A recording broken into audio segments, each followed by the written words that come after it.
투플러스 출연율 90%, 마리당 사료비 192만원, 생체중이 아닌 도체중이 무려 824kg. 이런 자가배합 농장들의 노하우 궁금하지 않으신가요? 오늘은 농촌진흥청에서 최근 발간한 자가 TMR 우수농가 사례집을 바탕으로 전국 우수농가 10곳의 핵심적인 배합 노하우를 정리해드리겠습니다. 이 책자가 약 100페이지 분량인데요.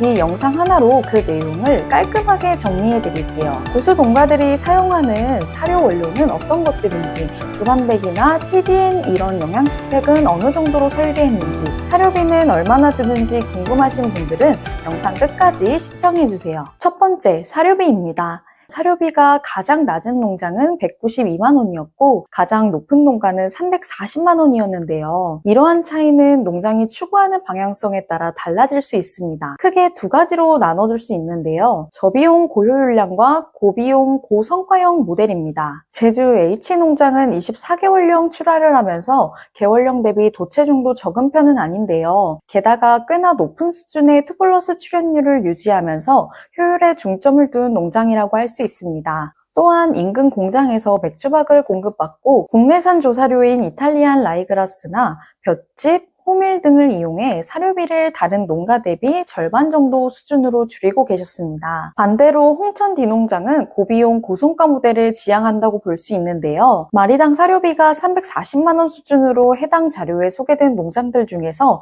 사료비는 가장 비쌌지만 성적도 가장 높았습니다. 무려 투플러스 출연율 90%의 도체중이 500kg였는데요. 덕분에 한우 능력 평가 대회에서 수상한 이력도 여러 번 있으셨습니다. 대두박이나 티모시 건초 같은 고단가 원료도 적극적으로 활용하고 계셨는데요. 호기 사료 기준 조지방도 9% 이상으로 일반 농장들보다 높게 설계하고 계셨습니다. 이렇듯 실전에서 자가배합의 방법은 마냥 사료비를 줄이는 것이 아니었습니다. 우수 농가분들은 효율과 성적 두 가지 중 한 가지를 적극적으로 추구하거나 그 중간에서 양쪽 모두 적절히 타협하는 방식을 선택하셨는데요. 시청자분들께서도 내 농장은 어떤 방향을 추구하고 있는지 한 번쯤 고민해 보시면 좋겠습니다. 두 번째, 우수 농가들이 공통적으로 사용하는 사료 원료는 무엇이 있었을까요? 사료비는 낮고 출하 성적은 높은 이런 노하우를 가진 우수 농가분들은 우리가 모르는 무언가 특별한 원료를 사용할 것 같은데요. 사실은 그렇지 않았습니다. 우수 농가들이 사용하는 부산물 원료들은 비지, 깻묵, 맥주박, 주정박, 미강 등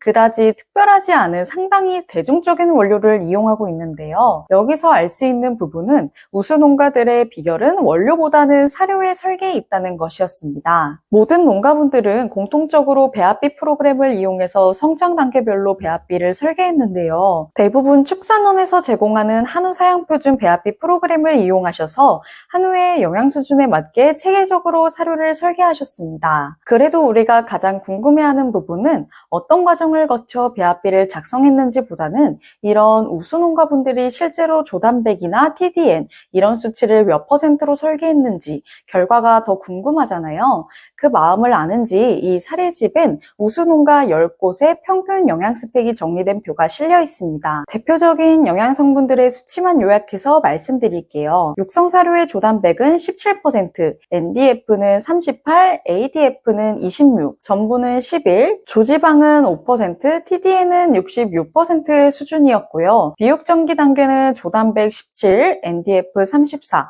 ADF 22, 전분 16, 조지방 6, TDN은 70%였습니다. 마지막 후기는 조단백 16, NDF 30, ADF 19, 전분 21, 조지방 6, TDN 73%였습니다. 이건 정말 중요한 자료이니 나중에도 보실 수 있도록 영상을 잠시 정지하고 꼭 캡처를 해서 저장을 해두세요. 참고로 해당 수치는 건물 기준입니다. 자료 마지막 부분에 또한 흥미로운 내용이 있어서 잠깐 소개시켜드리고 영상 마치겠습니다. 우리가 일반적으로 배합사료 급여보다 TMR 급여의 성적이 더 높은 이유는 반추위 안정, 발효를 통한 소화율 향상 같은 메커니즘이 주된 이유라고 이야기하죠. 하지만 해당 자료의 마지막 장에는 우수 TMR 제조농장과 일반 배합사료 급여농장의 영양소 함량을 비교해둔 자료가 있습니다. 이 자료를 보면 실제로 농장에서 자가배합의 성적이 좋은 이유는 TMR의 생리적인 효과 외에도 명확한 이유가 하나 더 있었는데요. 바로 사료 자체의 영양 수준이 더 높다는 것이었습니다. 배합사료와 조사료 급여 사료급여 농장보다 자가 TMR 농장 사료의 평균 조단백 수치는